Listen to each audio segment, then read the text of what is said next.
Bismillahirrahmanirrahim. Assalamualaikum warahmatullahi ta'ala wabarakatuh. Salam sejahtera. Salam Malaysia Madani. Alhamdulillah pada pagi ini kita akan bersama-sama untuk mendengar satu sesi pembentangan sempena seminar yang kita namakan Seminar Kapal Mendam Berahi Realiti atau Mitos.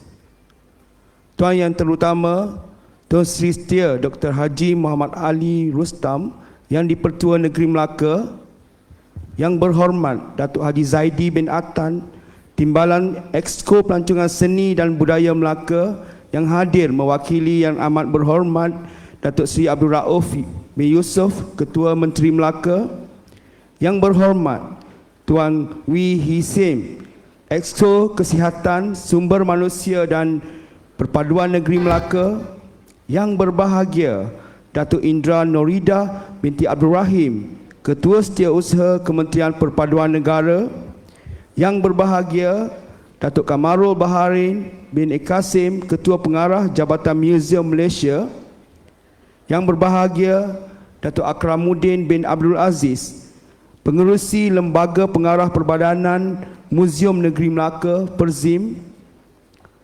pengarah-pengarah jabatan dan agensi Kerajaan Persekutuan dan Negeri, pegawai-pegawai kanan, pensyarah-pensyarah institusi pengajian tinggi awam dan swasta, NGO-NGO, orang perseorangan, para mahasiswa, Tan Sri, Datuk-Datuk, tuan-tuan dan para hadirin yang saya hormati sekalian. Alhamdulillah pada pagi ini kita bersama untuk sesi yang pertama Seminar Kapal Mendam Berahi Realiti atau Mitos, bersama-sama dengan saya dua orang pakar yang akan mengungkap, yang akan menghuraikan tentang kapal mendam berahi dalam konteks sejarah dan juga kebudayaan Melayu. Izinkan saya memperkenalkan yang paling hampir dengan saya, iaitu Profesor Emeritus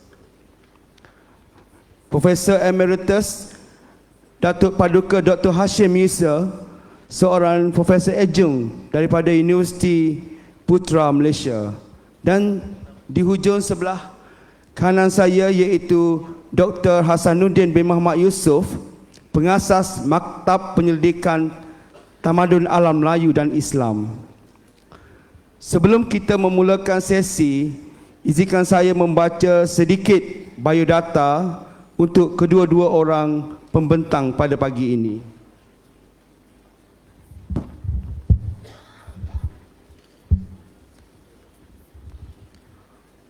Profesor Hasim bin Musa, seorang mantan profesor di Universiti Putra Malaysia, pakar dalam bidang linguistik Melayu, dan juga seorang mantan sarjana tamu di Jabatan Bahasa Melayu dan Fakulti Bahasa Moden dan Komunikasi Universiti Putra Malaysia.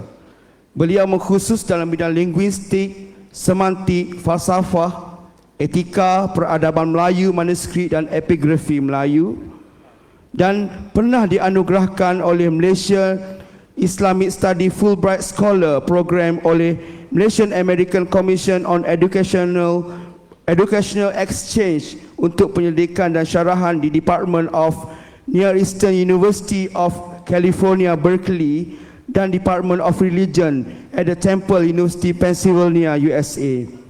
Beliau banyak menghasilkan karya-karya dan tulisan-tulisan berkait dengan tamadun dan alam Melayu, khususnya tentang Hang Tuah di Okinawa, Hang Tuah di Wijayapura, dan pelbagai lagi tulisan-tulisan tentang sejarah di alam Melayu. Beliau merupakan salah seorang pakar yang mengkaji tentang kapal mendam berahi yang akan beliau lontarkan pandangan beliau pada pagi ini. Dan baiklah, Tuan Yang Terutama dan juga para hadirin sekalian, lautan, pelayaran dan perdagangan merupakan tiga aspek yang membentuk peradaban Melayu. Peradaban yang berteraskan maritim ini pada hakikatnya menjadi pemangkin kepada kehidupan masyarakat Melayu yang mendiami kawasan apa yang kita kenal sebagai Laut Melayu dan pada hari ini kita sebut sebagai Selat Melaka. Laut Melayu merentas di antara Sumatera dan tanah Semenanjung merupakan tanah leluhur bangsa Melayu yang wujud sejak awal permulaan milenium pertama, yang mana ianya telah menembusi seluruh pelusuk 9 lautan yang terdapat di dunia Melayu, di mana masyarakat Melayu membina peradaban melalui perdagangan dan pelayaran. Sejak terbinanya peradaban Melayu dan laluan utama Laut Melayu sejak era zaman Sriwijaya sehinggalah era Kesultanan Melayu Melaka, Laut Melayu menjadi pusat ketamadunan penting, khususnya Kesultanan Melayu Melaka. Dari riak peradaban inilah muncul karya-karya yang bersifat magnum opus yang kita kenal salah satunya sebagai Hikayat Hang Tuah. Di dalamnya terangkum cerita yang menggambarkan tentang kehebatan teknologi Melayu. Bukan sahaja kepelwiraan Hang Tuah, malah teknologi Melayu yang kita sebut sebagai kapal Mendabrahi. Kapal yang digunakan dikatakan oleh Hang Tuah merentasi 7 lautan yang pertama kalinya dihasilkan untuk meminang Puteri Majapahit, Raden Mas Ayu.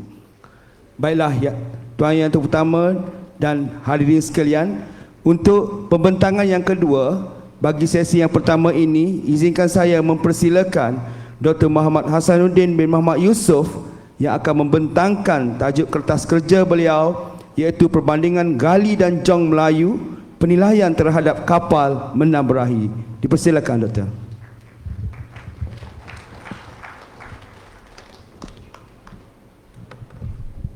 Bismillahirrahmanirrahim. Nahmadu wa nusalli ala Rasulil Karim wa nasta'inu wa nastaghfiruh. Yang saya muliakan Tuan Yang Terutama Tuan Seri Setia Dr. Haji Muhammad Ali bin Muhammad Rustam. Yang saya muliakan Prof. Emeritus Prof. Hashim Musa, Tuan Guru saya, dan juga tuan-tuan dan puan-puan yang saya tidak dapat sebutkan semuanya, tetapi tidak mengurangkan penghormatan saya kepada tuan-tuan dan puan-puan. Tuan-tuan dan puan-puan barangkali tertanya, apakah entiti Maktab Penyelidikan Tamadun Alam Melayu dan Islam ini? Ini adalah, sebelum saya pergi ke tajuk ini, saya nak terang dulu. Maktab Penyelidikan Tamadun Alam Melayu dan Islam ni saya sendiri tubuhkan, memang sebuah badan pekajian yang bebas sudah 8 tahun daripada 2015 sehingga sekarang saya tubuhkan, dan memang tujuan utamanya untuk mengkaji hazanah tamadun alam Melayu ni. Banyak pekajian yang saya buat, merata tempat saya pergi, banyak pakar saya jumpa dan banyak juga tokoh-tokoh tempatan saya jumpa dalam pengkajian selama 8 tahun ini. Dengan itu tuan-tuan, termasuk tuan guru saya pada hari ini adalah Prof. Emeritus Hashim Musa ni. Saya ada tulis beberapa buku. Sebelum saya nak melancarkan salah sebuah buku saya jumpa dulu dengan Prof. Untuk minta berkat. Kalau tentang Melaka ni ada 3 buku saya tuan-tuan. Pertama saya tulis tentang teknologi Kesultanan Melaka berdasarkan pencatatan Portugis. Yang kedua adalah hubungan Melaka dan Osmaniah. Saya menjejak hubungan Melaka dan Osmaniah. Ini sangat menarik, sangat cantik untuk kalau kita boleh bahaskan. Yang ketiga adalah rahsia penaklukan Melaka pada tahun 1511 itu.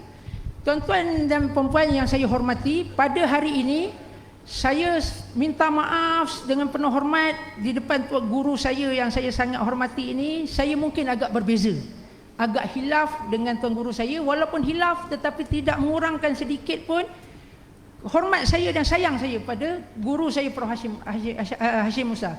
Khilaf antara guru dan anak murid itu memang biasa. Ini saya nak bentangkan tentang beberapa khilaf. Banyak saya bersetuju kandungan Prof. Hashim Musa, tapi ada beberapa perkara yang saya bentangkan yang agak ada khilaf lah. Okay, next. Dari segi perdagangan tuan-tuan memang tidak dinafikan. Allah telah menjadikan alam Melayu ini sangat istimewa.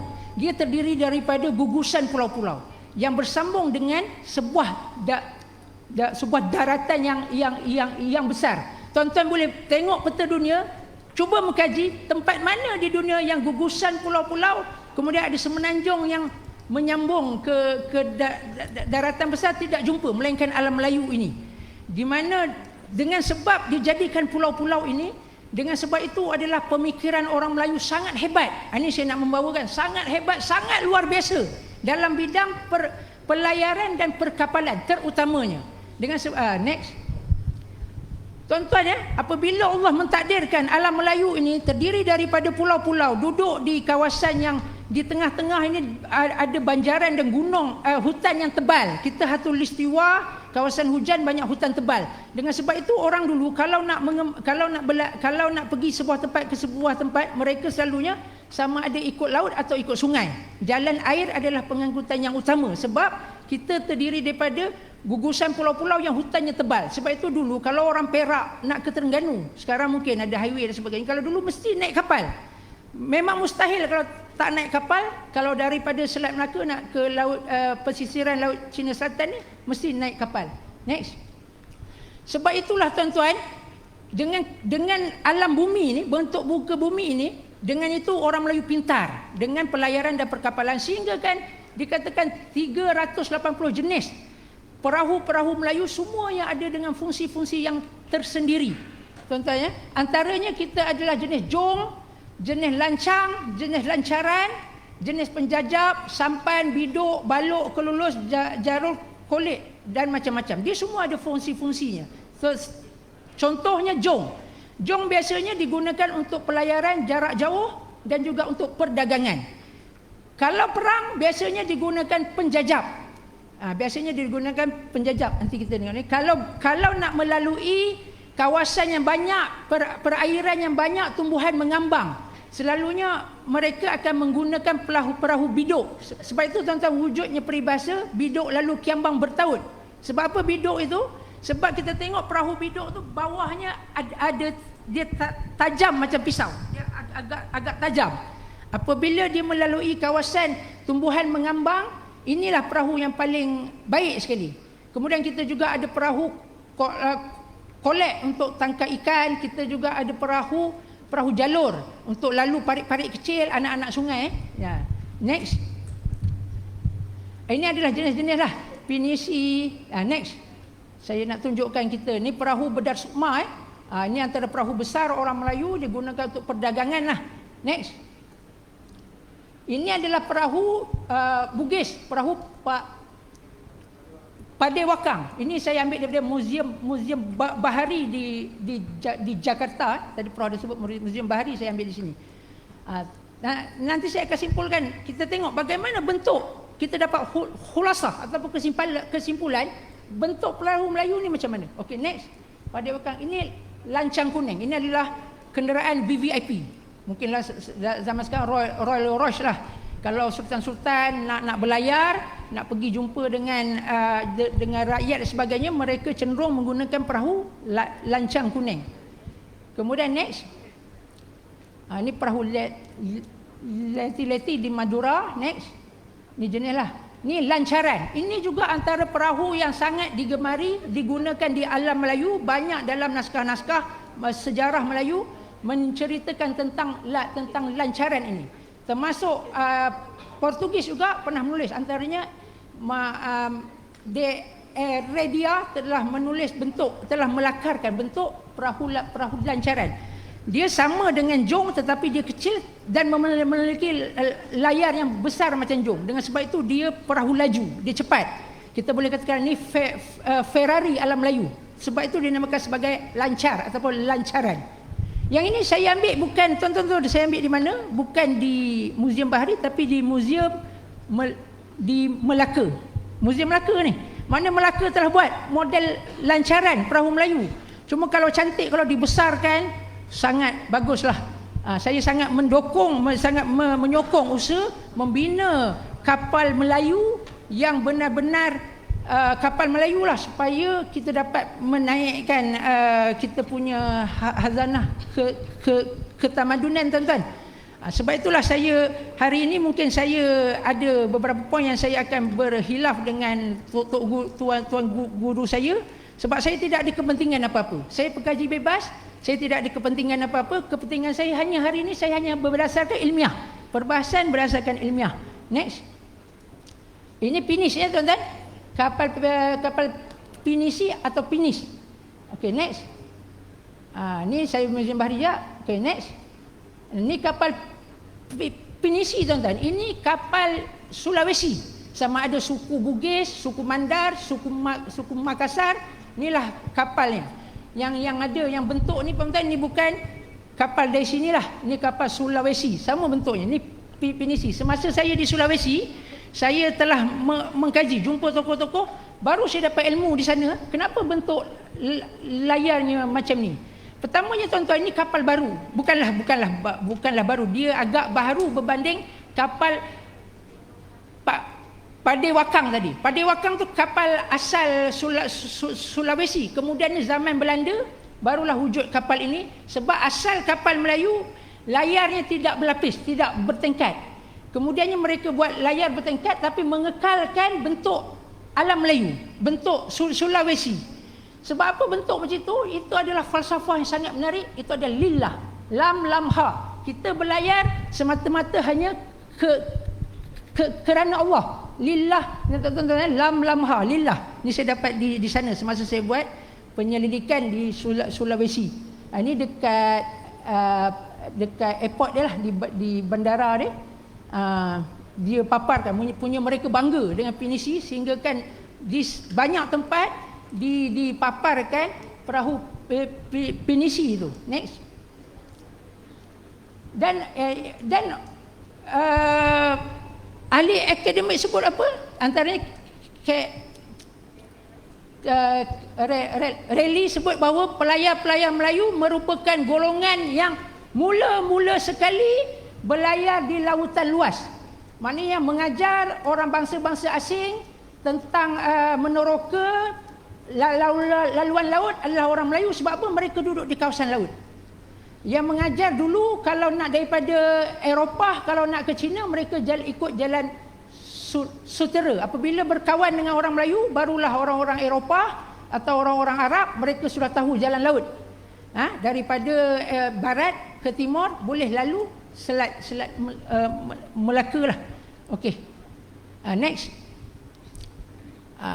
Dia juga sebut pelayar-pelayar Melayu juga merupakan pencetus jalan-jalan laut yang terawal di antara China dan India. Ni saya ada kertas kerja saya, tuan-tuan, nanti mungkin akan diberikan. Okey, next. Dan juga China, pedagang sumber China juga abad ketiga dan abad ke-8 Masihi, abad pertama dan ke-8 Masihi menulis bahawa kapal Melayu yang besar-besar ni disebut sebagai Kuala Lumpur. Dia boleh membawa sehingga 1,000 orang anak kapal dalam tu. Yang ini adalah jong sebenarnya, tuan-tuan. Next. Dan istimewanya, kapal Melayu ni dia tak guna paku, dia guna sistem ikat dan tanggam. Tanggam ni hebat dia sebab ikat dia pakai kayu juga. Dia makin panas makin mengetat. Makin panas dia kembang, kayu tu kembang, dia makin kuat. Ini diberitahu sendiri oleh pembuat kapal pada saya. Kalau pakai paku, dia berkarat, lama-lama dia boleh longgar. Tapi kalau pakai tanggam, dia makin lama, dia makin kuat. Okey, next. Dan abad ke-8 Masihi ada seorang pendeta Buddha, dia menulis kapal Melayu yang dinamakan Po. Panjangnya kalau dia ukuran Cina disebut li.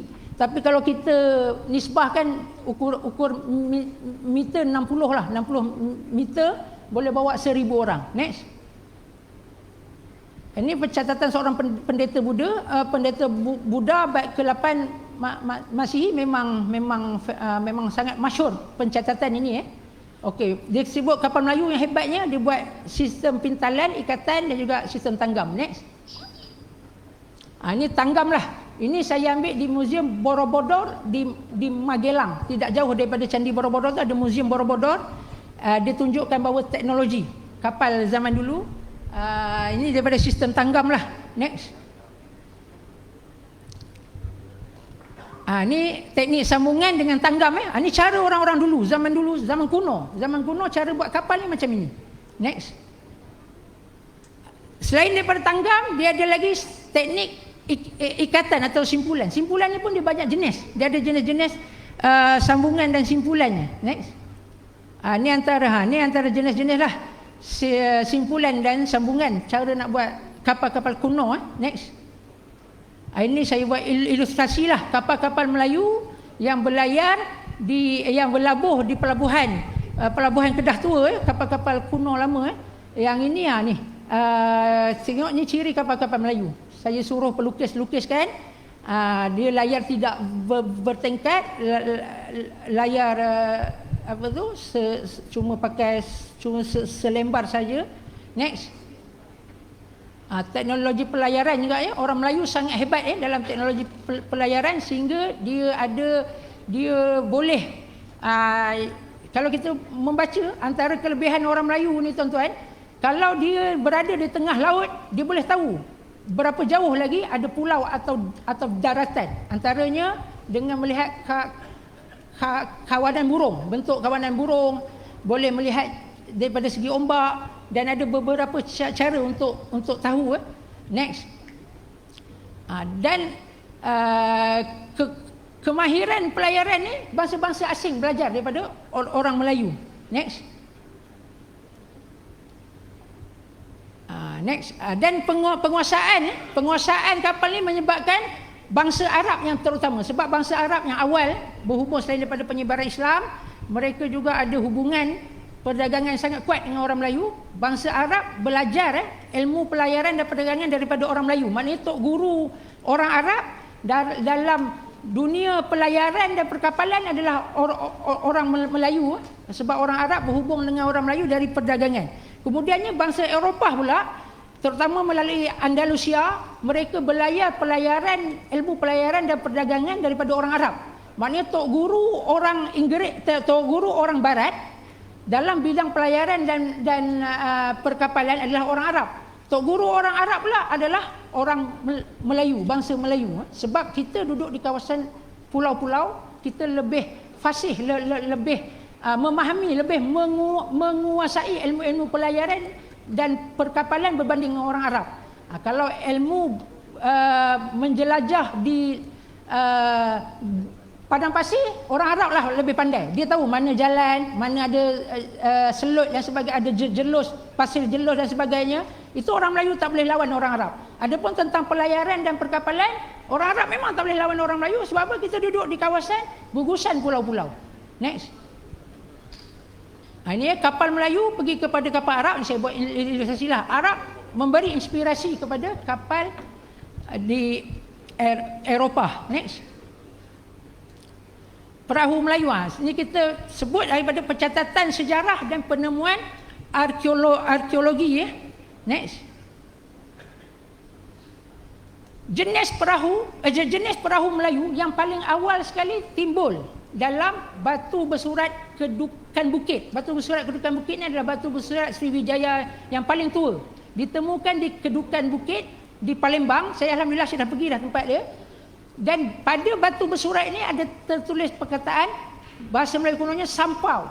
Ada pun bahasa Melayu klasik dan moden adalah sampan. Ini adalah jenis perahu Melayu yang pertama dicatatkan dalam batu bersurat kedukan bukit di Palembang. Tarikh tahun saka, dulu Melayu pakai tahun saka 605, tapi convert ke tahun Masih 683, masih sangat lama.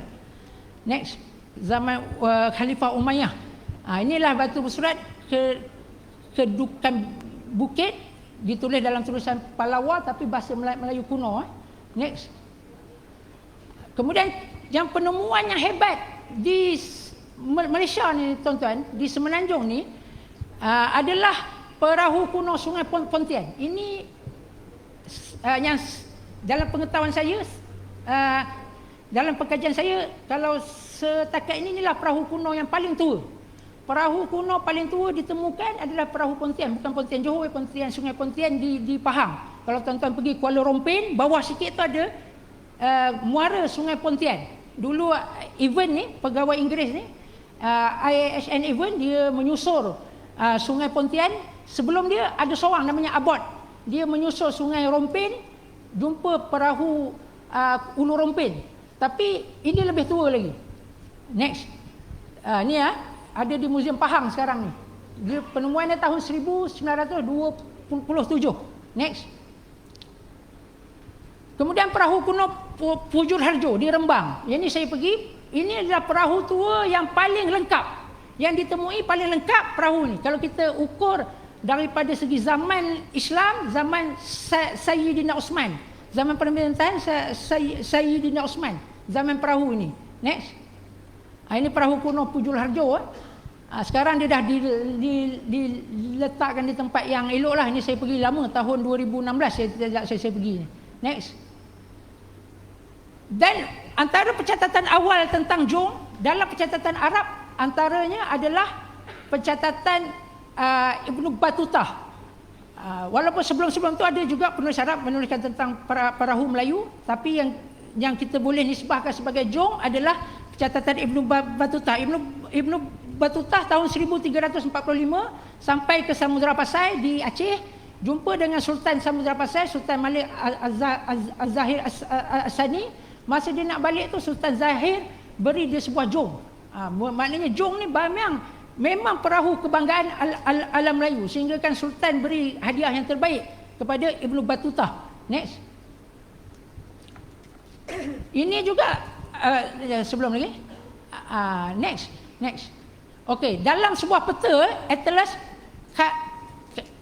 Catalan ditulis oleh seorang Yahudi namanya Abraham Crescus tahun 1375.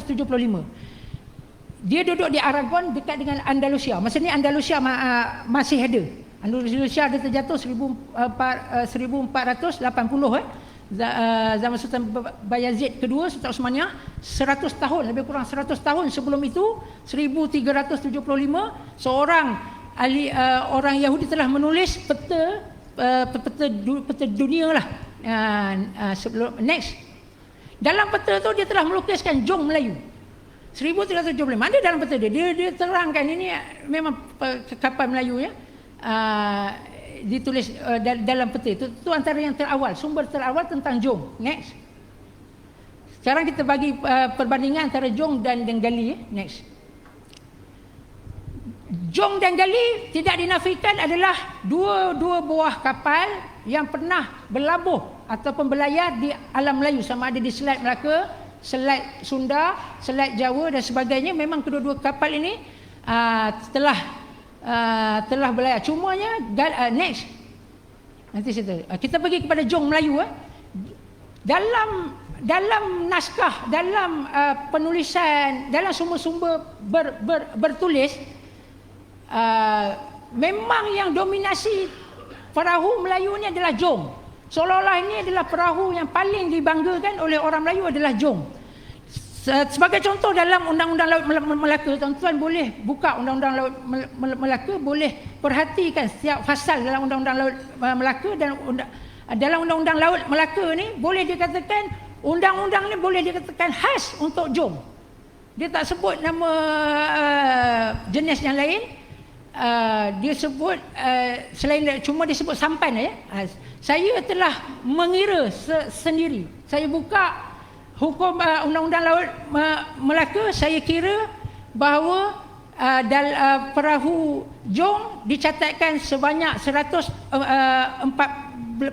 kali. Sampan cuma 7 kali. Lain daripada itu tidak ada.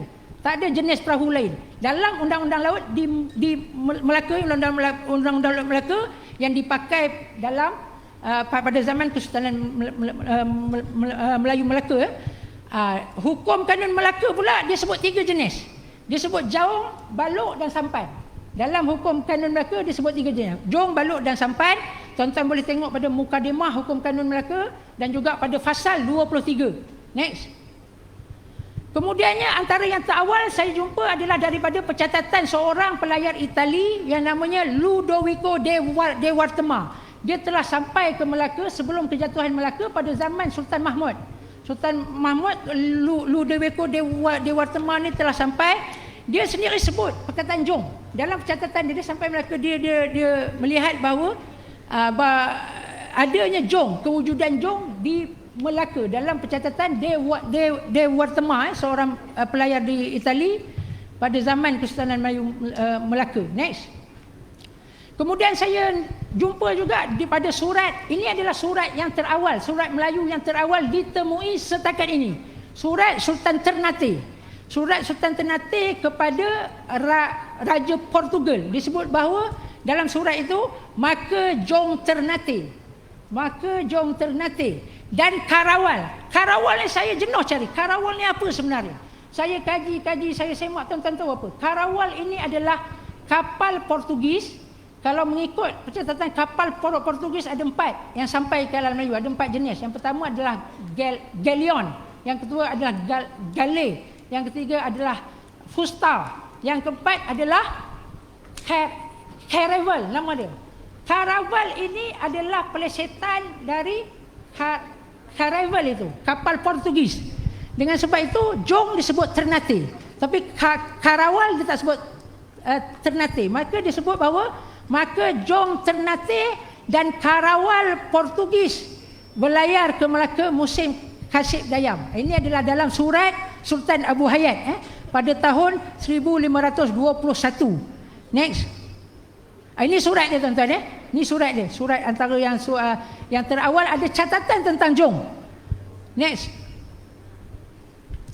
Kemudian tuan-tuan ada sepucuk surat tahun 1513 ditulis oleh orang Portugis namanya Ferdinando Pérez de André, menceritakan tentang perang antara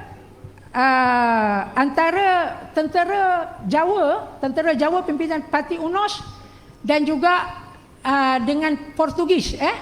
Bila mana Portugis telah dapat menaluki kota Melaka, maka sampai berita di Jawa, kerajaan Demak, mereka pun panggil termasuk Wali Songo ni. Semasa tu sultannya Raden Fatah berbincang maka dengan sebab itulah timbulnya, dikatakan sejarah timbulnya pantun, kalau roboh kota Melaka, papan di Jawa hamba dirikan. Ini adalah pantun jihad, berasal daripada kisah ni. Mana Portugis tulis apa ketika perang itu, ini dia tulis apa, ini Jong adalah benda yang mengagumkan untuk dilihat, kerana kapal Portugis yang namanya Anunciada tidak kelihatan seperti kapal langsung. Seolah-olah kalau kapal terbesar Portugis ini, Flor de la Mar, duduk di sebelah Jong, sehingga Flor de la Mar ni kapcai, tak ada apa-apanya, lekeh. Ini pencatatan daripada seorang Portugis, Ferdinando Pérez de André. Okey, next. Ini dia punya lakar bentuk Jong Melayu, Godenho de Herida tahun 1613. Next. Okey, seni bina Jong Jong kebiasaannya dipasang 2 atau 4 tiang layar, tapi dalam peta-peta Portugis dia ada sebut Jong sampai 7 tiang. Nanti saya tunjuk Dan dia ada anjung, dan layar dia bentuk segitiga ataupun 4 segi, hanya sebidang layar. Dia tidak bertingkat macam kapal di Eropah. Dan sebahagian jong dipasang dengan sepasang gadung, atau ada sebahagian jong dia ada pengimbang dia. Disebut sebagai gadung atau cadik. Ini kita boleh lihat dalam ukiran-ukiran di Borobudur. Next. Ini dalam peta tadi dalam peta Portugis dilukis oleh Nuno Garcia de Torreno. Peta ni tahun 1522. 10 tahun selepas kejatuhan Melaka, dia tulis peta ni tentang bagaimana besarnya Jong ni. Dia nak sebut ni, yang bawah tu adalah kapal Portugis yang besar, yang mungkin yang paling besar lah, berperang dengan kapal Melayu yang paling besar, Jong. Cuma nisbah antara kapal dan orang tu dalam ukiran-ukiran memang nisbah tu dia tidak kena lah. Next. Ini dalam peta Atlas Miller tahun 1511, dia tunjuk bahawa ada Jong 5 tiang. Nampak Jong 5 tiang, tuan-tuan boleh bilang tu 5 tiang dalam peta Portugis, petanya tahun 1519. Next. Kemudian peta Miller juga tahun 1519, dia tunjukkan bahawa ada Jong 6 tiang. Next. Ada peta Portugis juga, peta Miller, dia tunjuknya bahawa Jong yang paling besar lah, ada 7 tiang. Berkemungkinan inilah yang disebut sebagai Jong Parti UNOS itu, berkemungkinan. Okay, next. Okay, kehebatan teknologi Jong ni hebatnya Jong ni, itu yang saya harapkan adalah Jong yang dibina di Melaka ni. Ini sebab kebanggaan, adalah binaan kapal yang paling hebat.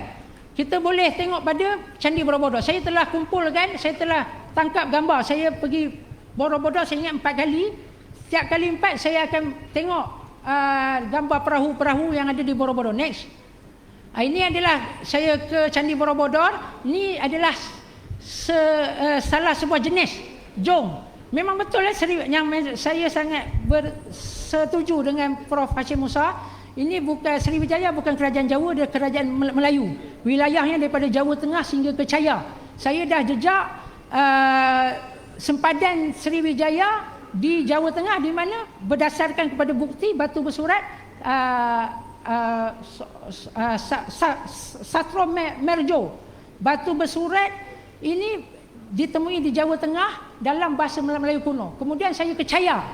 Chaya ada Candi Sriwijaya. Candi zaman Sriwijaya bermakna wilayah Sriwijaya zaman itu daripada Chaya sehingga ke Jawa Tengah. Dan pusat dia dikatakan ada 3. Palembang, Jambi, minta maaf, Palembang, Jambi dan Kedah Tua. Next. Inilah jenisnya. Next. Ini semua jenis dia lain-lain. Kita tengok reka bila saya menyelusuri reka bentuk jong ni lain-lain. Next. Ni pula jenis lain pula. Next. Ini yang jenis lain pula.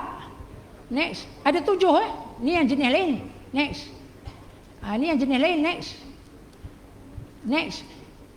Ini replika Candi Borobudur yang ada di Museum Borobudur berhampiran dengan Candi Borobudur. Next. Yang ini mula-mula saya ingat ini adalah kemudi kapal mula-mula. Sebab kalau tuan-tuan tengok tadi saya tunjuk tadi replika kapal-kapal tu ada macam 2 pendayung. 2 tu. Saya ingatkan 2 tu adalah kemudi. Bila saya ke sana, saya jumpa dengan beberapa orang pakar dan juga orang yang terlibat dalam ni. Mereka kata ini pendayung. Sebab kapal layar dia tak perlukan kemudi sebab dia diarahkan. Kemudi ni kan kita untuk arahkan pergerakan tu.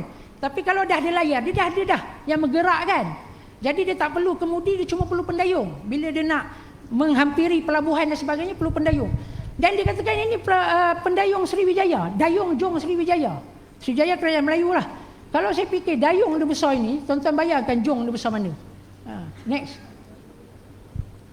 Ini antara juga pendayung. Next. Okey, sekarang kita pergi kepada gali. Nama gali, yang ini saya agak berbeza telah dengan Prof Hashim Musa. Saya minta maaf, saya siap. Nama gali sebagai kapal Melayu tidak pernah disebutkan dalam sejarah pada abad ke-16 Masih ataupun sebelumnya. Gali ini dalam bahasa Melayu berasal daripada gale, iaitu sejenis kapal perang. Okay, next. Di samping gale, Portugis juga ada kapal galion, orang Melayu sebut geliong. Dan gale ini dia menggunakan, kalau perbezaan gale dengan geliong ni, geliong dia lebih kurang macam jong, dia tak guna pendayung banyak, tapi gale ni dia gunakan pendayung yang banyak, lambung dia lebih rendah. Next. Ini contoh galion di atas. Dia tengok layar dia layar bertingkat. Gali yang bawah banyak pendayung. Okey, next. Ini gali Osmaniyah. Kalau di kerajaan Turki, saya dah pergi ke Istanbul. Berapa lama saya ke Istanbul mengkaji tentang, selain daripada kapal, saya kaji juga meriam, senjata api dan sebagainya. Ini adalah gali Osmaniyah. Memang Osmaniyah ni terkenal tuan-tuan sebagai pembuat kapal yang hebat sehingga abad ke-19. Tuan-tuan boleh buka sejarah abad ke-19 zaman Sultan Mahmud II. Sultan Osmaniyah telah membuat kapal yang paling besar dalam dunia pada zaman itu, kapal Mahmudiyah nama dia. Memang Osmaniyah sangat hebat. Tetapi tuan-tuan, saya di sini pengkajian saya dan kelemahan saya, orang Melayu takkan ambil kapal asing. Kalau meriam pengkajian saya memang benar. Meriam adalah berlakunya aliran teknologi daripada Eropah, daripada Turki, daripada Istanbul, berlakunya aliran teknologi meriam. Orang Melayu banyak belajar meriam, membuat meriam-meriam, terutama meriam agung daripada Osmaniyah. Dibuktikan daripada Aceh, dibuktikan pencatatan dari Aceh, dibuktikan lagi pencatatan Patani dan sebagainya. Sebagai contoh, dalam hikayat Patani disebutkan bahawa jurutera yang membina meriam Osmaniyah itu, jurutera di Patani yang membina meriam agung Patani, meriam Seri Patani itu adalah jurutera Osmaniyah yang namanya Abdul Somad. Kalau meriam, ya, sebab orang Melayu agak terkebelakang dalam bidang meriam berbanding dengan Turki Osmaniyah. Tetapi bidang kapal tidak, tuan-tuan. Sebab kita lebih maju, kita lebih hebat. Tuan-tuan tahu, minta maaf, saya boleh sekali minta maaf. Tadi Prof Hashim Musa telah tunjukkan gambar gali di Madura, di Banten. Memang betul, ada penulis-penulis barat, dia menulis gali Banten, gali Madura. Tetapi itu sebenarnya apa, tuan-tuan? Itu adalah kapal penjajah. Penjajah ni lebih kurang macam kapal gali, dia banyak pendayung, dia kapal perang yang terbaik.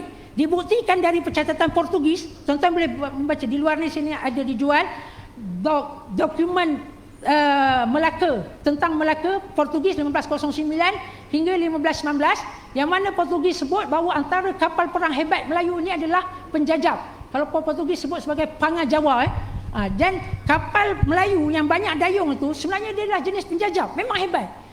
Tuan-tuan boleh baca dalam pencatatan Al-Mas'udi. Al-Mas'udi ni seorang pelayar Arab, seorang ahli geografi Arab, abad ke-10. Dia ada tulis sebuah buku namanya Murus Az-Zahab. Dalam Murus Az-Zahab, tuan-tuan tengok hebat penjajah, hebat orang Melayu ni. Dia daripada Kedah Tua, Kalah, disebut sebagai Kalah, kemudian dia pergi ke Pahang. Sampai di Pahang, dia sebut ada bangsa yang duduk di Pahang ni, bangsa yang duduk di sebuah tempat ni, bangsa ini memang mahir bermain dengan perahu. Mereka menjaga perairan mereka dengan perahu sehingga mereka ni boleh seolah-olah membuli. Tuan-tuan boleh baca dalam Murus Az-Zahab. Kapal-kapal Arab dan kapal asing ketika nak sampai di pelabuhan Pahang itu, sekumpulan pengawal-pengawal perairan ni, dia dengan perahu mereka ni berpusing seolah-olah membuli pelayan asing. Dia bukan buli lah, dia macam menunjukkan kehebatan. Dipuji oleh Mas'udi. Bangsa ini disebut sebagai apa? Panjab. Ada sebagai ahli sejarah mengatakan bahawa Panjab ni adalah pelesetan daripada Pahang. Saya tidak merasakan itu. Sebab Pahang dan Panjab ni jauh sangat. Panjab itu adalah pelesetan kepada penjajah. Sebab penjajah ni kapal yang hebat. Kapal Melayu dipuji sendiri oleh Portugis, tuan-tuan. Okey, next. Tengok tuan-tuan, dalam Sumak Oriental, antara sumber prima bagi Kesultanan Melayu Melaka, Tomo Pires, dia menulis bahawa kapal Melayu adalah jong, orang Melayu pakai jong, lancaran, penjajah dan kelulus. Ni kapal Melayu. Adapun orang Eropah dari Venice, termasuklah Portugis sebagai dia sebut dia pakai gale. Sebagai gale. Okey, next. Kalau kita rujuk dokumen Portugis 1509 dengan bermacam-macam pencatat dalam itu, ada Fernão Lopes de Castanheda, ada Damian Degos, ada dan yang lain-lain lah. Mereka mencatatkan bahawa kapal Melayu, jong, masung hara, lancaran, kelulus, balok dan penjajah, tidak ada gali. Ada pun kapal Portugis, galeon dan caravel. Yang disebut dalam surat Sultan Ternate adalah pelesetan bagi Karawal ni, Sultan Ternate tulis sebagai Karawal. Next.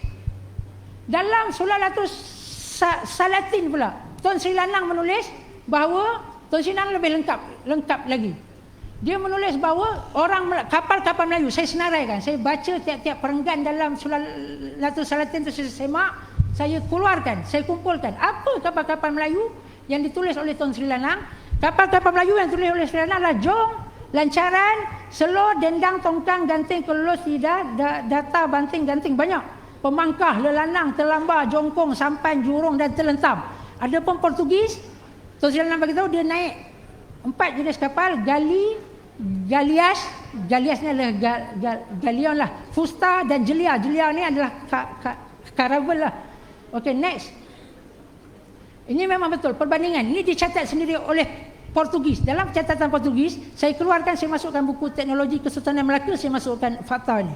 Portugis menulis bahawa nisbah besarnya kapal Portugis dan jong Melayu ni adalah 8 nisbah 20. 8 kapal Melayu, 20 kapal Portugis hanya menyamai besarnya 8 kapal Melayu. Kalau nisbahnya memanglah 3 kali ganda lah. Maknanya kapal Portugis 3 kali ganda besar kapal Portugis baru menyamai besarnya jong Melayu. Dan dindingnya macam Prof Hashim Musa cakap memang benar, dia berlapis-lapis sampai 3 lapis dan disapu dengan sejenis bahan yang Portugis panggilkan sebagai gali-gali.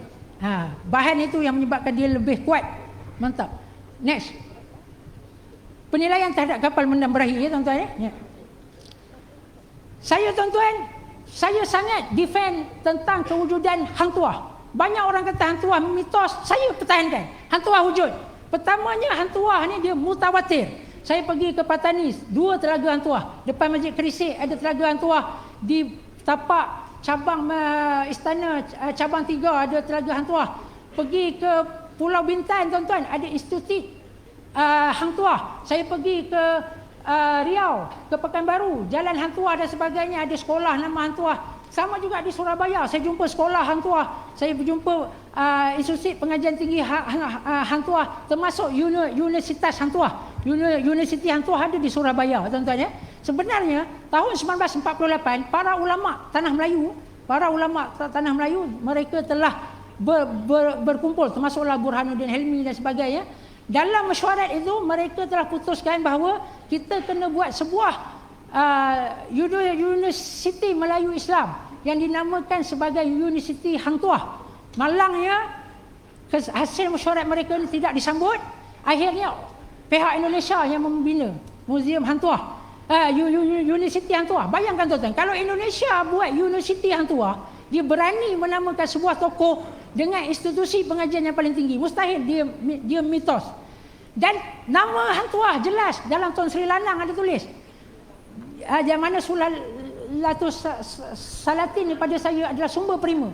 Saya menganggap dia sumber prima sebab kedudukan Tun Sri Lanang sebagai bendahara dengan tanggungjawab dia yang tinggi itu, nak menulis sejarah bukan main-main tuan. Saya akan pertahankan. Kalau ada siapa-siapa kata Hang Tuah tokoh mitos, saya akan pertahankan. Kamu berdusta, Hang Tuah adalah tokoh yang benar. Ada pun tentang mendam berahi tuan-tuan. Minta maaf saya kata, minta maaf lagi sekali. Saya bukan tidak setuju, saya hanya bergantung pada penulisan akademik tuan-tuan. Sumber mendam berahi saya dah cari setakat ini atas kelemahan saya. Hanya hikayat Hang Tuah saja tuan-tuan. Nanti saya sebut sebab apa hikayat Hang Tuah tidak layak dijadikan sumber sejarah, hanya layak dijadikan sumber rujukan sastra. Sastra tidak ada masalah. Saya sangat memuji hikayat Hang Tuah sebagai sumber sastra. Kalau orang tanya saya, kalau nak baca sastra Melayu yang indah, mana? Antaranya adalah hikayat Hang Tuah. Sebab apa nanti saya katakan. Okay, next. Okay, nanti kita stop di sini. Kalau menurut hikayat Hang Tuah, peristiwa pertama kali kapal mendam berahi itu dibuat bila ketika Sultan Melaka, Sultan Mansur Shah hendak ke Majapahit,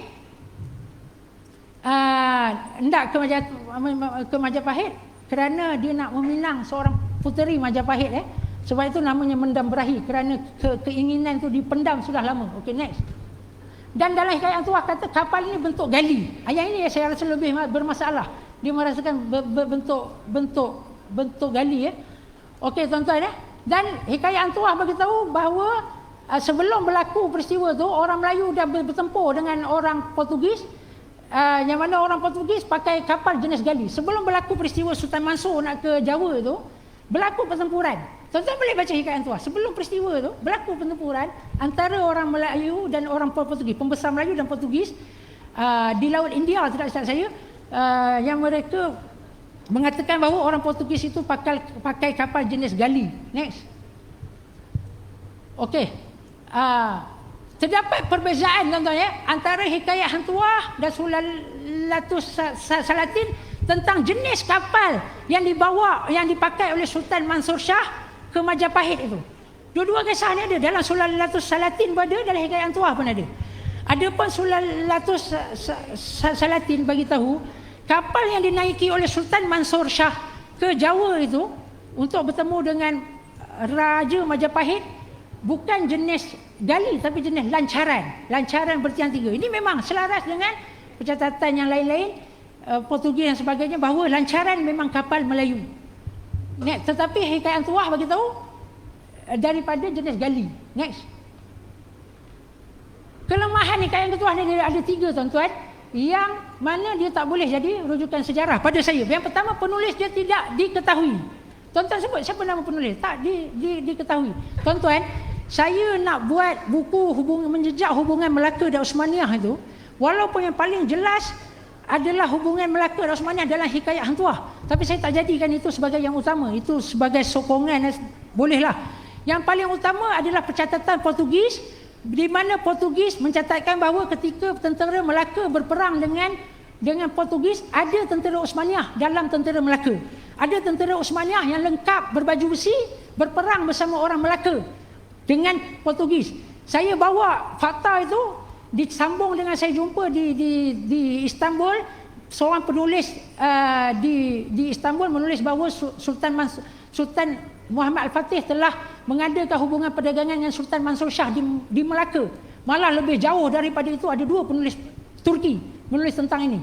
Malah lebih jauh daripada itu, Sultan Muhammad Al-Fatih mengahwinkan anak perempuannya dengan Sultan Alauddin Hidayat Shah. Masa itu dia adalah putera kepada Sultan Mansur Shah. Saya bawa fakta-fakta ini, saya kumpul, saya persembahkan kepada pakar sejarah Osmaniah, Profesor Mehmet Maksudoglu di University Marmara di Istanbul. Saya bentangkan dan dia mengakui bahawa memang ada hubungan Melaka dan Osmaniah. Dengan sebab itu dia akui ada itu, bahawa saya berani nak menulis buku menjejak hubungan Melaka dan Osmaniah, bukan semata-mata kerana hikayat Hang Tuah. Yang pertama, penulisnya tidak diketahui, tuan-tuan ya. Pada pendapat saya, pengkajian saya, bila hikayat Hang Tuah ini ditulis, dia ditulis pada abad ke-17. Pada ini pengkajian saya tak kata benar, mungkin ada orang pakar-pakar di sini banyak boleh sanggah. Dia ditulis selepas peristiwa perbalahan, konflik antara keturunan Temenggung dan Bendahara zaman Tun Jamil, Kesultanan Johor Lama zaman peristiwa Tun Jamil, tuan-tuan semua tahulah, nak terangkan sangat panjang. Rentetan daripada itu ditulislah hikayat Hang Tuah untuk mengangkat keturunan Laksmana ni, pada pendapat saya lah kan. Sebab Sulalatus Salatin sebenarnya ditulis oleh Bendahara, jadi yang ini ditulis oleh Laksmana sebagai mengimbang peranan Bendahara dalam Kesultanan Melayu. Keduanya, tuan-tuan, kronologi sejarah dalam hikayat Hang Tuah tidak teratur dan berkecamuk. Ini diakui oleh siapa? Bukan saya yang sebut. Diakui oleh pengkaji hikayat Hang Tuah Kasim Ahmad. Tuan-tuan boleh baca hikayat Hang Tuah Kasim Ahmad. Baca di bahagian pengenalan ni dia tulis apa? Antara sebab hikayat Hang Tuah tak boleh jadikan rujukan sejarah kerana kronologinya berkecamuk. Kronologinya tidak teratur. Sama macam hikayat Hang Tuah sebut apa? Peristiwa Sultan Melaka dihantar ke Majapahit berlaku selepas Melaka bertempur dengan Portugis. Itu kan sudah bercanggah. Sedangkan peristiwa Melaka pergi Majapahit zaman kegemilangan Melaka. Belum ada lagi berlaku pertempuran dengan Portugis itu. Sebab itu hikayat Hang Tuah ni kita tengok kronologi dia memang berkecamuk. Yang itu sebab dia tak layak jadikan rujukan sejarah. Yang ketiga, tuan-tuan, dia pelagiat, tuan-tuan. Ini saya sendiri bandingkan. Hikayat Hang Tuah dia pelagiat karya orang lain. Tuan-tuan baik buka hikayat Hang Tuah, tuan-tuan buka sebelah Bustanus Salatin karangan Syekh Nuruddin Ar-Raniri, seorang ulama tanah Melayu yang pernah bermukim di Pahang, kemudian dia menjadi penasihat Sultan Aceh, Sultan Iskandar Sani. Tuan-tuan boleh bandingkan sebiji, tuan-tuan. Bustanus Salatin menerangkan tentang kehebatan Istana Aceh, tapi hikayat Hang Tuah membentangkan tentang keagungan Istana Sultan Osmaniah, yang mana kalau Sultan Aceh buat istana daripada tukang-tukang Cina itu munasabah seperti disebutkan dalam Bustanus Salatin itu. Tapi bila Istana Sultan Osmaniah top couple dibuat oleh tukang-tukang Cina, ini tidak munasabah. Adalah hikayat Hang Tuah, tuan-tuan. Saya ada buat kertas kerja, nanti mungkinlah penganjur boleh ni saya tunjukkan di mana persamaan di mana persamaan antara Bustanus Salatin dan hikayat Hang Tuah. Tuan-tuan semak sebelah-sebelah, sama 100%, tak ada ubah sikit ayat pun. Sama 100%, maknanya plagiat. Dan mustahil lah Bustanus Salatin yang nak plagiat hikayat Hang Tuah, kerana penulis dia jelas. Syekh Nuruddin Ar-Raniri, kitab dia banyak. Tuan-tuan boleh baca kitab dia dalam Akidah Nurul Faraid, kitab fiqah yang ditulis di Pahang, Siratul Mustaqim. Kitab hadis dia ada tulis Fawaidul Al-Bahiyah. Banyak kitab-kitab Syekh Nuruddin ni tokoh yang jelas. Maknanya Bustanus Salatin ni memang ditulis oleh dia. Tapi hikayat Hang Tuah ni memang meniru sebiji-sebiji dari Bustanus Salatin. Bukan semua, tapi banyak bahagian dia. Tuan-tuan boleh semak. Okey, next.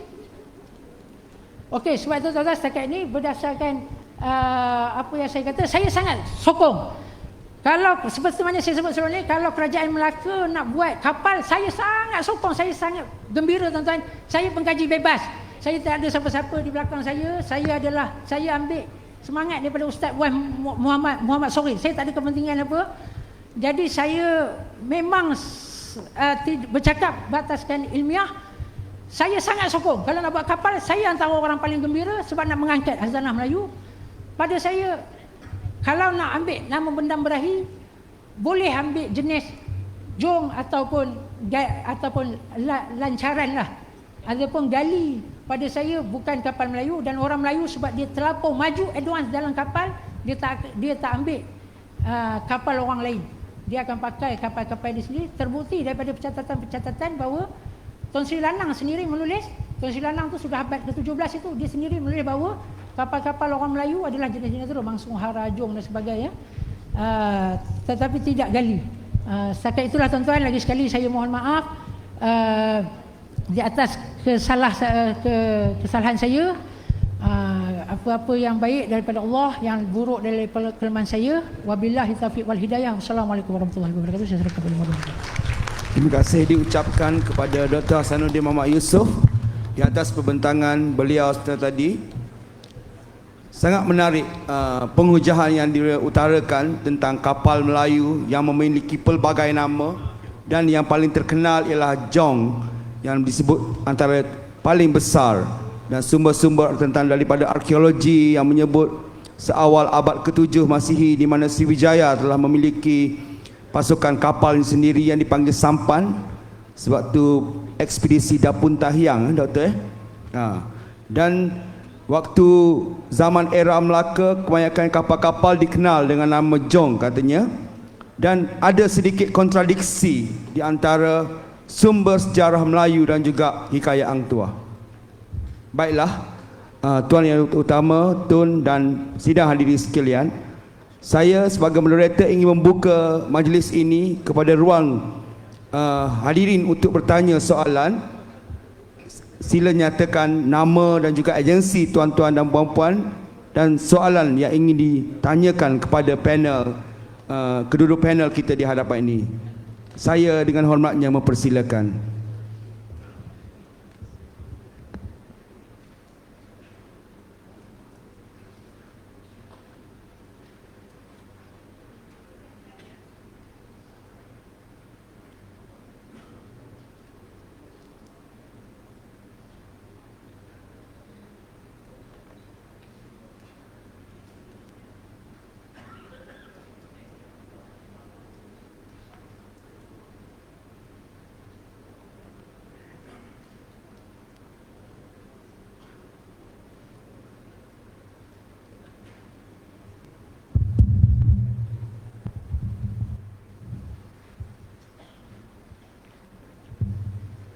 Bismillahirrahmanirrahim. Assalamualaikum warahmatullahi wabarakatuh. Allahumma salli ala sayyidina Muhammad wa ala alihi wa sahbihi ajma'in. Pertama, saya ingin mohon izin kepada yang berbahagia Tuan Yang Terutama Tun untuk mengemukakan soalan. Saya Profesor Datuk Dr. Haji Muhammad Nasir Syahrudin. Sekarang ni berkhidmat di Universiti Geomatika. Saya juga adalah ahli jawatankuasa Persatuan Sejarah Malaysia Cawangan Negeri Sembilan. Terima kasih kepada dua orang pembentang hari ini, iaitu Yang Berbahagia Profesor Emeritus Datuk Paduka Dr. Hashim Haji Musa. Beliau juga guru saya, mungkin dia tak ingat saya semasa di Universiti Malaya. Dan juga Yang Berbahagia Dr. Muhammad Hasanuddin Muhammad Yusof. Terima kasih di atas perkongsian tentang pertama kapal mendam berahi tadi, dan juga beberapa jenis kapal-kapal dan juga jenis-jenis kapal Jong di alam Melayu. Apa yang saya nak share di sini ialah ada satu jawatan kuasa ataupun kumpulan penyelidik daripada Universiti Putra juga. saya bangga Universiti Putra ni sebab saya juga graduan MSc dan PhD daripada Universiti Putra. Bahagia Prof. Telah ditunjukkan satu replika kapal mendam berahi di satu sidang media dan juga dibentangkan projek penyelidikan kapal mendam berahi dan pembangunan blueprint kapal baharu oleh Institut Pendidikan Matematik atau INSPEN Universiti Putra Malaysia. Diketuai oleh Profesor Madya Dr. Rohaidah Kamarudin. Kalau boleh libatkan beliau dan timnya ini dalam mendapatkan ciri-ciri sebenar kapal mendam berahi selain daripada maklumat-maklumat yang kita dapat daripada yang bahagia Prof Emeritus tadi dan Doktor tadi, supaya maklumat itu diletakkan ni nanti di replika kapal mendam berahi yang nak dibina itu, supaya maklumatnya tepat. Sebab apa? Kapal mendam berahi ini adalah merupakan mercu tanda tamadun Melayu. Jadi mestilah benar ya. Saya yang bahagia profesor ni adalah ketua laboratory etnomatematik dan didaktik. Maknanya dia bimbang tentang ukuran ya. Ukuran yang dinukilkan di dalam manuskrip lama iaitu gas, GAZ, gas. Saya pun baru baca ni gas ni. Gas ni ukuran apa? Jadi kita perlu tukarkan kepada unit metrik moden untuk menjadikan ukuran kapal itu, ukuran kapal dia, panjang dia 50.292 meter. Panjang tu. Dan lebarnya 10.9728 meter. Katanya dalam sidang media INSPEN. Ya. Jadi beliau berkata proses menyediakan plan tindakan bagi projek pembinaan kapal berkenaan yang dijangka siap sepenuhnya tahun depan. Jadi berita ni 2022. Jadi tahun depan 23 dah siap rasanya ni. Prof, mohon tanya soalan, boleh teruskan kepada soalan. Jadi soalan dia, mendam berahi ini merupakan mercu peradaban Melayu terutama dalam bidang perkapalan. Jadi mestilah ada usaha-usaha menulis satu buku khas untuk mendam berahi. Adakah usaha ini telah dibuat oleh mana-mana pihak? Kalau belum, hendaklah diusahakan sebab setahu saya yang amat berbahagia TYT Tun amat minat dalam bidang penulisan buku. Sekian, terima kasih. Okey, terima kasih Prof. Saya buka satu soalan lagi. Soalan, siapa yang ingin bertanya soalan sila direct to the question Tak mau ulas-ulas panjang-panjang. Kita terus kepada soalan.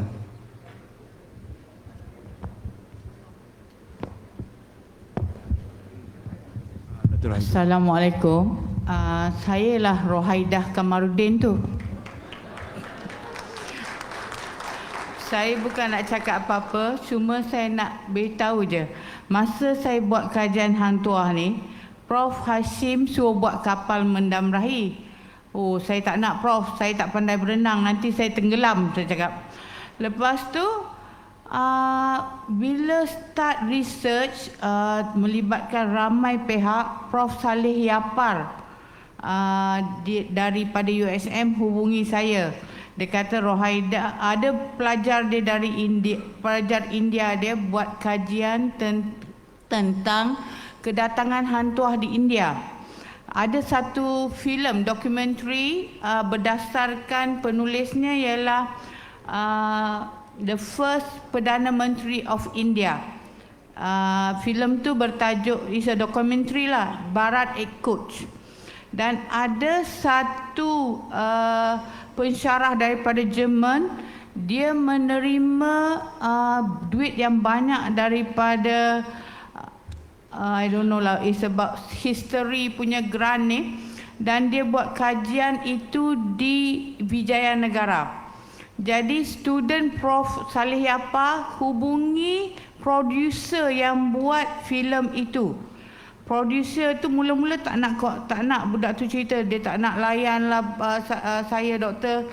Saya kata kau banyak berdoa pada Tuhan supaya kau dapat. Sekali dia berdoa, agaknya dia berdoa, tak tahulah macam mana. Producer tu jawab, dia menggunakan catatan itu menggunakan 9 profesor. Bukan seorang ya, 9 profesor, dan dia buat kajian Barat Coach ini di Royal Archives London. Bila saya call Royal Archives London, they only open in September. The Queen order Royal Archives can be open in September only because it's holiday. Jadi kita sebagai student ke lecturer cannot be pergi sana simply. National Archives kita boleh masuk. Royal Archives is a bit difficult sebab semua ada. Tapi kebetulan mantan dekan saya Prof Muati berjaya dapat sedikit grant daripada Sultan Selangor. Dia pergi Royal Archives, tapi dia terlupa bawa IC biru dia tu dia tak bawa. Dia bawa pasport, dia tak boleh masuk. Satu pensyarah lain, Cik Rohimi tu masuk, dan dia kata, doktor, you kalau pergi Royal Archives you nak pengsan. Gambar sultan kita daripada sultan itu lahir sampai sultan itu mangkat ada. Bayangkan semua data raja-raja Melayu ni ada di Royal Archives London. So saya nak petikaikan tentang hikayat hantuah ni dulu ya, Dr. Hasanuddin. Hai.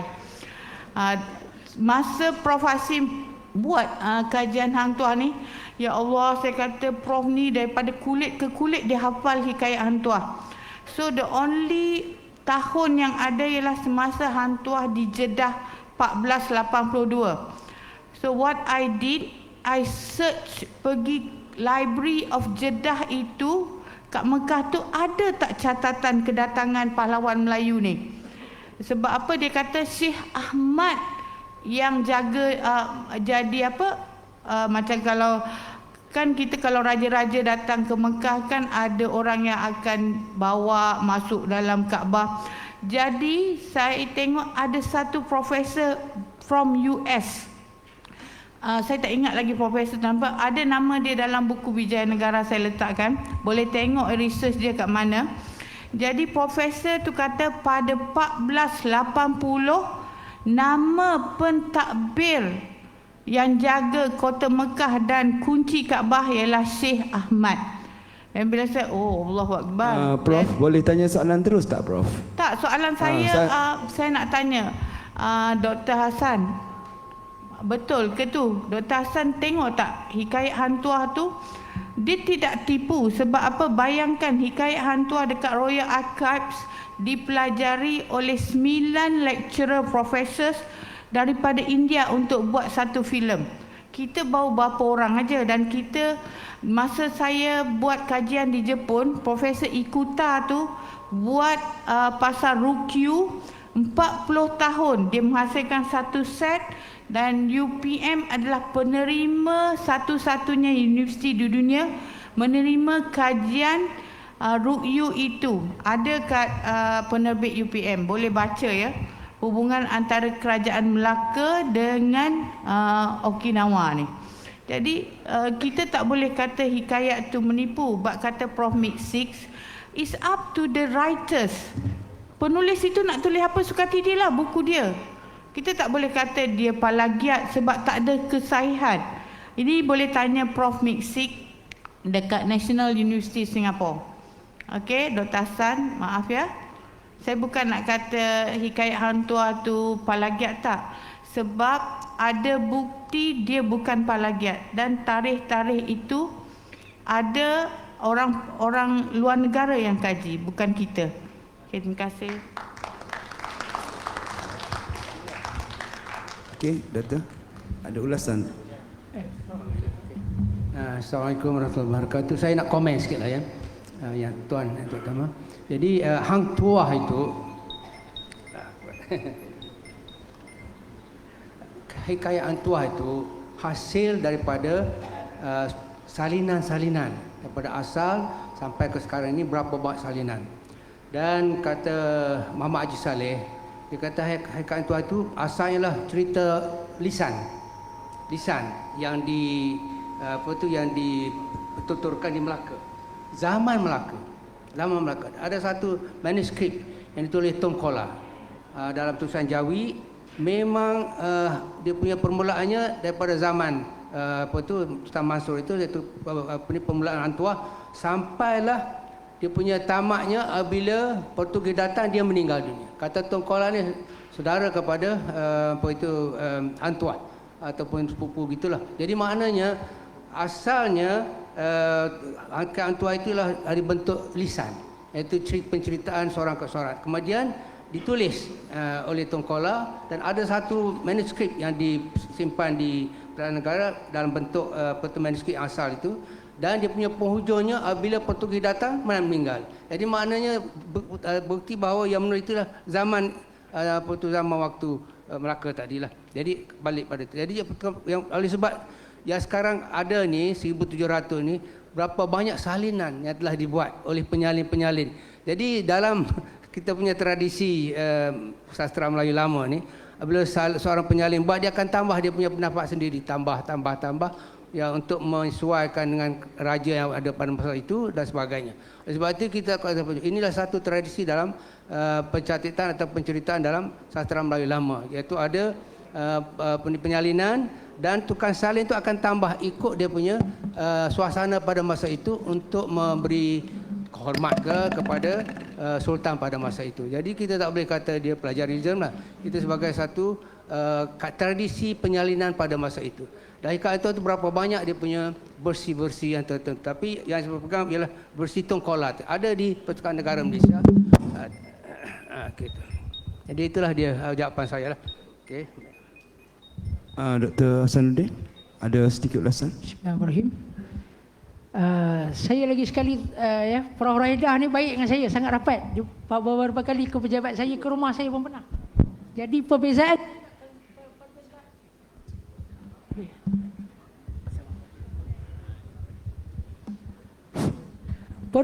pendapat tu pada saya tidak ada masalah. Saya hanya berdasarkan pada ilmiah. Bukan saya orang yang pertama, dan bukan saya seorang yang mengatakan hikayat Hang Tuah tak boleh dijadikan rujukan sejarah. Dia hanya boleh dijadikan rujukan sastra. Sastra memang sangat baik, saya tak menafikan. Pengiktirafan UNESCO sangat layak, memang patut diangkat. Tapi untuk jadikan rujukan sejarah, yang pertamanya pengkaji sendiri. Yang pengkaji adalah Kasim Ahmad. Tuan-tuan boleh membaca pada penerangan Kasim Ahmad, pengenalan Kasim Ahmad, menulis tentang kenapa hikayat Hang Tuah tak boleh jadi rujukan sejarah. Kemudiannya ada beberapa lagi saya petik dalam kertas kerja yang saya buat ni, daripada seorang penulis juga, Vladimir Braginsky juga menulis bahawa hikayat Hang Tuah ni tak boleh dijadikan rujukan sejarah kerana dia menyadur karya-karya orang lain, memplagiatlah.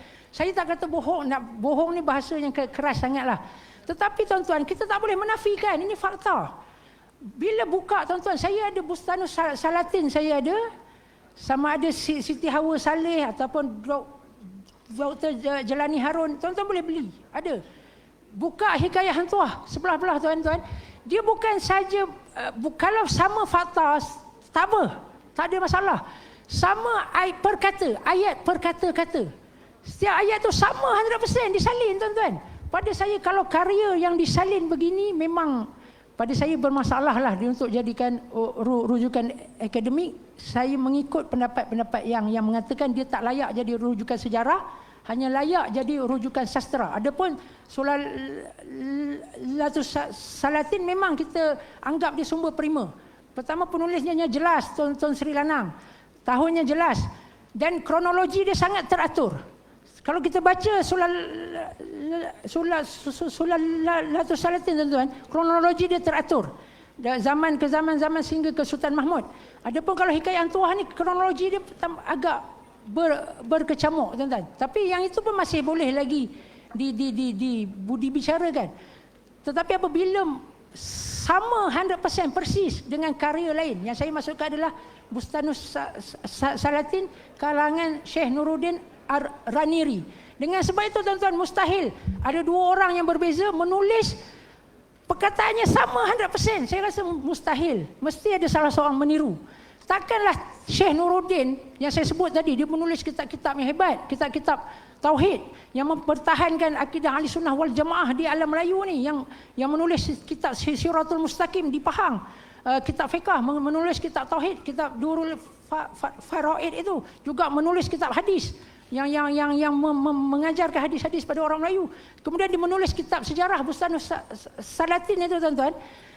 Perkataan dalam itulah yang sama persis 100% dengan hikayat Hang Tuah tuan-tuan. Bermakna di sini memang penulis hikayat Hang Tuah telah menyalin daripada Syekh Nuruddin Ar-Raniri. Cuma Syekh Nuruddin Ar-Raniri dia sebut itu menggambarkan Istana Aceh. Penulis hikayat Hang Tuah menggambarkan Istana Osmaniyah. Yang itu je tuan, minta maaf. Saya tak ada kepentingan. Saya kata saya pengkaji bebas. Saya tidak ada tidak bermajikan, tidak ada siapa. Saya pengkaji bebas. Saya sama macam Khazanah Fataniyah yang digagaskan oleh Allahyarham Ustaz Muhammad Sohair. Memang saya meniru dia, panutan dia. Jadi saya tak ada kepentingan apa-apa. Kepentingan saya hanyalah nak mengangkat sejarah bangsa Melayu dan tamadun, tetapi mestilah berasaskan kepada sumber yang kuat, mestilah berasaskan kepada authority, tapak yang kuat, supaya kita tidak dipertikaikan di kemudian hari. Itu sahaja tuan-tuan. Niat saya demi Allah mengangkat martabat alam Melayu demi kerana Allah, tidak kerana yang lain. Sebab saya pengkaji bebas. Sekian.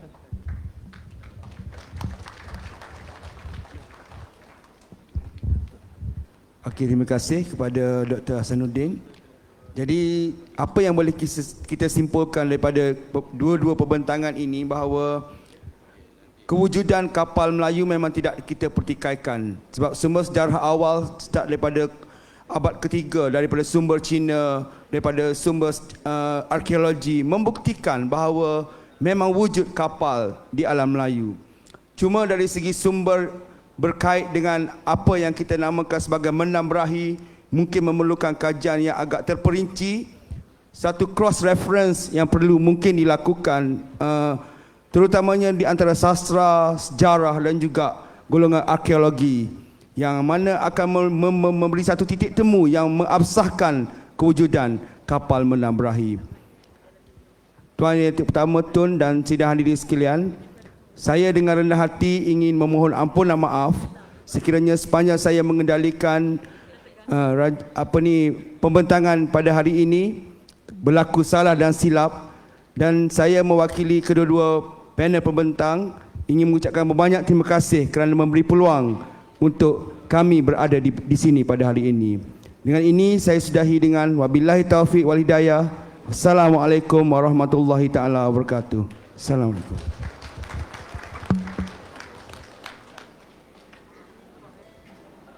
Hadirin sekalian, demikianlah tadi berakhir sudah sesi pertama seminar kapal menam berahi. Terima kasih diucapkan kepada moderator Encik Nasrul Ami Azam bin Muhammad Nasir, dan jutaan terima kasih juga kepada panel jemputan Profesor Emeritus Datuk Paduka Dr. Hashim Musa, Profesor Adjung Universiti Putra Malaysia, dan Dr. Muhammad Hasanuddin bin Muhammad Yusof, pengasas Maktab Penyelidikan Tamadun Alam Melayu dan Islam, yang telah merungkai dan mengupas dengan jelas di atas tajuk-tajuk yang telah diberikan. Semoga ianya memberikan ilmu pengetahuan kepada kita semua. Hadirin sekalian, majlis diteruskan lagi dengan penyampaian cenderamata kepada pembentang dan moderator. Majlis dengan segala hormatnya mempersilakan Yang Berbahagia Datuk Kamarul Baharin bin Kasim, Ketua Pengarah Jabatan Muzium Malaysia, ke pentas utama untuk penyampaian cenderamata. Dengan segala hormat dipersilakan.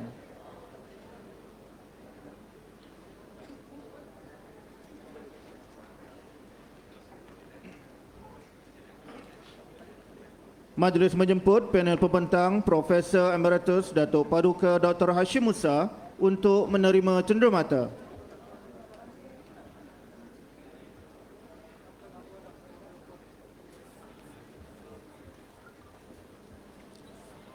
Majlis menjemput Dr. Muhammad Hasanuddin bin Muhammad Yusof untuk menerima cenderamata.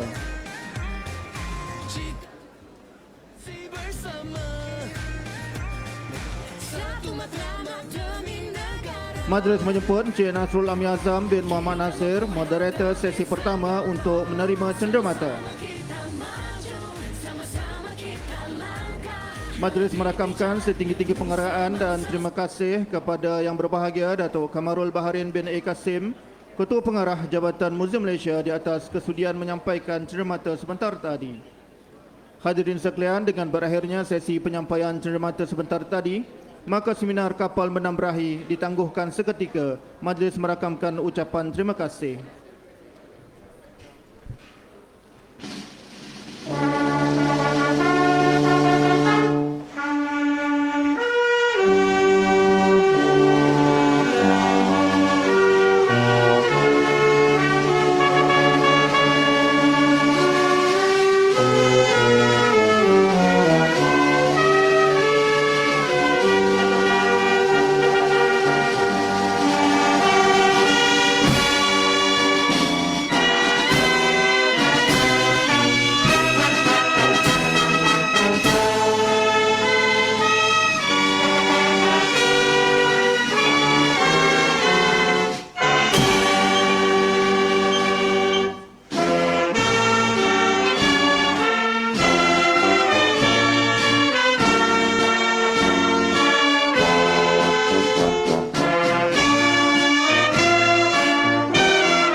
Mengumumkan Tuan Datuk Utama Tun Sri Setia Dr. Haji Muhammad Ali bin Muhammad Rustam beredar meninggalkan majlis diiringi barisan diberi kehormatan.